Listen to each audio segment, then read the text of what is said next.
Hello, my name is Olujimi Gabriel. I welcome you to physics class today. We will be talking about a particular type of force called frictional force. But today we're dealing with a frictional force on a horizontal plane. But before we move further into the topic, here are the objectives of this topic. At the end of this topic, you should be able to define friction. What is friction? What you need to understand about friction. 2. Use force diagram to represent forces acting on a body. 3. Advantages and disadvantages of friction. You should also be able to calculate the limiting friction acting on a body and other appropriate calculation that you may encounter in the course of studying friction. Now, what is friction? A force between two surfaces that are sliding or trying to slide across one another. In other words, about to slide. Now, look at this picture of this boy. He's trying to move forward, but there is another force trying to slow him down. We call it friction. Now, this is the motion of the boy forward, but there's another force acting in opposite to the movement. Now, it always slows down a moving object. Now, friction always works in the direction opposite to the direction of the object is moving. Take for instance, if you are moving this way, the friction is always opposing movement. Now, we have type of friction. We have static and kinetic friction. Static can mean when something is stationary, it's not moving. After every effort to move it forward, it's not moving. Look at these pictures now. This is when there is no movement. This is where you apply the force through the help of a rope. Now, you are applying a force in this direction, but there is also a force acting in the opposite direction. Now, when this force is balanced, there will be no movement. Let's say this one is 10. You are applying a force of 10 Newton, and the force opposing it is also 10 Newton. By the time you find the change in force, 10 minus 10, it will cancel out, equals to 0. That means this object will not move. There will be no movement because the forces cancel each other out. In that case, what we'll be having is called static friction because there is no movement. But when you apply a force this way, this is the applied force, and the force acting on it, let's say the force we're applying here is 10 and here is 8. By the time you also find the change in force, which is 10 minus 8 equals to 2 Newton. You can see when the force here cancel the one here out, there will be a net force of 20 Newton. In other words, this object can move in the direction where the force is more. You can see. But when you have such case, what you have is kinetic friction. That means we have two types of friction. We have static and kinetic friction, depending. Now, look at this one now. There is a movement. We call it kinetic. When there is no movement, we call it what? Static friction. Now, here are the laws of friction that we ought to know. Now, the applied force will be equal in magnitude with the frictional force. Now, look at now. You have an object here. This is the applied force. Now, the force on the other side, we call it frictional force. This is the applied force. They are equal in magnitude. That is, if this is 10, this should also be 10. Now, the ratio of frictional force. Now, look at this object. It's resting on a plane like a floor or table.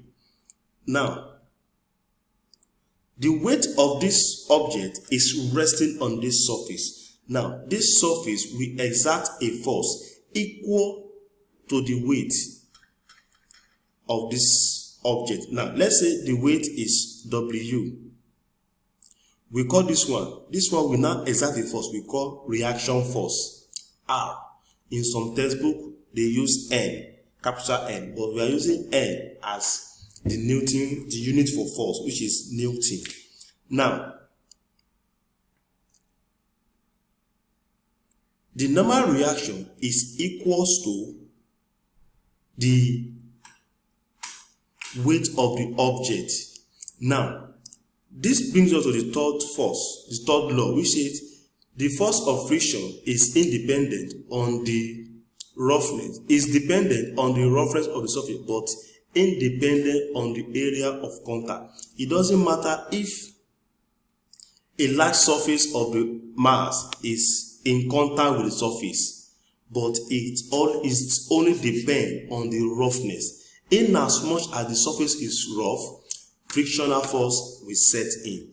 Now, look at this one. We said the ratio of the limiting force, that is limiting field, that is frictional force. The ratio, when you say ratio, that means all over. Normal reaction, R, is called coefficient of static friction, which we talked about here, US and UK. Although it's not actually U, it's called mu. Now, that ratio is called mu. That is, frictional force over normal reaction will give you coefficient of static friction. Note this formula equals to F all over N, where F is frictional force and N is normal reaction, or you can use R or R. Now, look at the diagram of an object resting on a horizontal plane. It could be table or any other plane surface. Now, this is the force applied, F. You can see F is being used here. Now, Fk is kinetic friction. Kinetic friction. And this is the weight equals to mg. This you can also call R, that is normal reaction. This normal reaction is the force this surface exerted on this body. Now, you can see these forces, they are parallel to this plane. Now, every force parallel to this face, they are equal in but opposite. Now, when I take the force parallel to the surface, that means F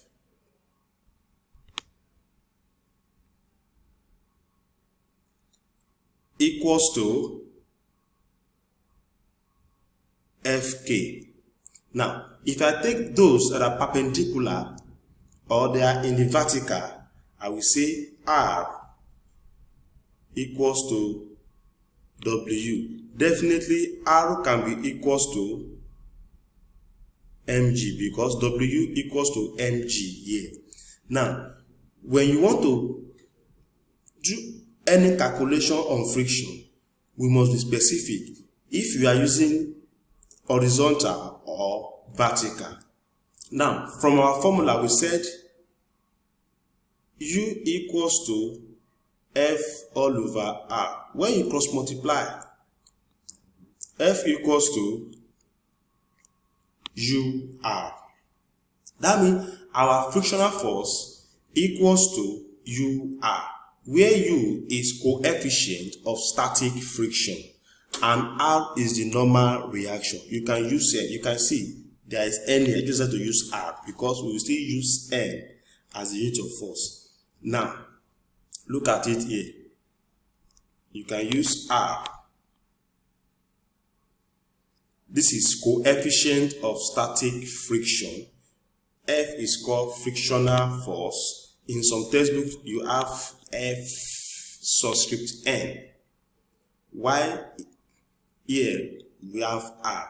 This is the formula we'll be using to calculate our frictional force using coefficient of static friction and the normal reaction or normal force. This is it here, what we just did in the previous slide. It is the coefficient of friction is defined as the ratio of the limiting friction force to the normal reaction. Could be Fn all over R. Please take note of that. Now, what are the advantages of friction? It helps us to walk conveniently. It saves us from slipping. Now, imagine if there is no friction between your foot and the ground. You just see people just be falling up and down. They just be falling anyhow because there is no way their leg can grip on the floor. Take for instance, if you have plenty of oil on the ground, the moment you step on it, your leg will just slip forward. Or you mistakenly match the peel of banana. You know what will happen. I believe some of us have the experience. Number two, it helps us in writing on a piece of paper. If there is no friction between the tip of the pen and the paper, there is no way the pen could write well on the paper because it will just be slippery. It helps us in eating and drinking. Like I said before, if there is no grip between your hand and the cup or the plate, it will fall down or it will just slip out of your hand. Lighting a matchstick by rubbing. We all know by the side of a matchbox, you have something like brown in form of carbon. When you strike it, light will come out. As you can see, the surface of that patch is rough. Because of friction, it will be easy for us to light our match. Now, nail and screw join two surfaces due to friction. There is no way we can climb tree without friction. Also, train can run on the rails because of friction. Now, in general, in fact, life becomes impossible if there is no friction in nature. As you can see, you've seen the advantages of friction in life. Now, here are the disadvantages. Due to friction, the whole energy given to a machine is not converted into useful work. A portion of energy is wasted to overcome friction. Now, this reduces the efficiency of the machine. Full stop. The energy used in overcoming friction appears as E. You can see that in your generator. When you pour some amount of petrol in the tank, not all the petrol will be converted into useful energy. Some will be given off as heat. You can see it here. Some will be given up as heat. That is why you dare not touch the exhaust pipe of a generator or a car that are just parked. You will receive some kind of burns on your hand because of the intense heat. Moreover, friction causes wear and tear of a moving part of a machine due to rubbing. Now, if you rub the palm of your hand together vigorously for some time, you will see that it will develop. If you continue for a very long time, the skin on your palm can peel off due to what? Friction. Those are the advantages of friction. Now, let's move to ways how we can reduce friction. Now, the only way to reduce friction is to lubricate the surfaces with oil. That is the only way through which you can reduce friction. Example 1. A body of mass 5 kg is placed on a horizontal plane. A force of 10 Newton is applied. Calculate the coefficient of friction between the body and the plane. Now, in physics, it is very, very important you draw the diagram. Now, let's move to the next page for the solution. Now, let's say this is the object on the horizontal plane.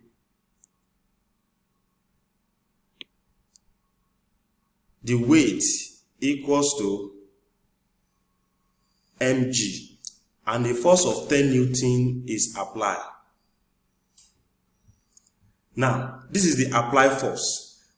The opposing force will also be 10. That is the frictional force, Fn. Now, the weight, now we have R. We said R equals to W, which is equals to mg. What is our m? 10. What is our g? I believe you all know what g stands for. G is acceleration due to gravity, which is 10. Oh, okay, 5. This one stands for acceleration due to gravity. Now, our R equals to 50. Now, our frictional force equals to 10. Now, from that formula, we said mu equals to Fn all over R. What is Fn? 10. What is R? 50. You can see it here. That is how to find coefficient of static friction. I believe this one is simple enough. Example 2. A body of mass 40 kg is given an acceleration of 10 meters per second square on the horizontal ground, for which the coefficient of static friction is 0.5. Calculate the force required to accelerate the body. That is, you have to calculate the force applied, the force that caused the movement. That is what we are looking for. Now, you have to draw the diagram also to get a clearer picture of what we are talking about. Now, this is the weight. Let's say we don't know the force. I will use P to represent it. Now, we have frictional force acting on the other side. Now, this is our R. We know our R equals to W. Let me put it here. And W is equals to what? Mg. Now, since there is movement, that means there must be change in force. Take it again. Since there is acceleration, it means there is movement. And if there is movement, there is change in force. Now, since it moves along the applied force, our change in force, we call it net force or resultant force, equals to P minus Fn equals to, now this is resultant force, is also equals to force. And what is force from Newton's force law? Newton law says that M equals to MA. Now, look at the pictures here. Now, these are the forces that are acting on the object. Now, resultant force equals to P minus F, which is also equals to MA, because we have acceleration. Now, collect like time because we're looking for P. Look at P here. So, P equals to MA plus F. Now, what is our M? 40 kilogram. You input it. What is our acceleration? 10. plus our F. Our F is equals to what? Look at it here. You put it here. That is coefficient times normal reaction. And what is our normal reaction? Is here. R equals to mg equals to 40 times 10. That is 400 Newton. Now, which is it here? 0.5 times 400. That is our... Now, when you multiply everything, you have 600 as your Newton. That means when you have limiting friction to be 200, the applied force is 600. That is that on example 2. Now, look at this. It's the same thing to what we did earlier. A boy pushes a 5 kilogram box across a floor with force 40 Newton. If the force of friction is 10 Newton, find the acceleration. Just the same thing. And this place, we have the force diagram already. Now, you can see it's not labeled. From these two now, which one do you think will be your applied force? Now, look at it. There is no way your applied force will be 10, because if your applied force is 10, the force you want to use to move this object, there is no way you can move it, because the opposing force is more than your strength. So this is our applied force, P. So this is our frictional force. Now look at the solution. Is here. Net force equals to 40 minus 10 equals to MA. That is 30 equals to, what is our mass? Times A. A equals to 30 all over 5. That's why we get 6 meters per second square. Example 3.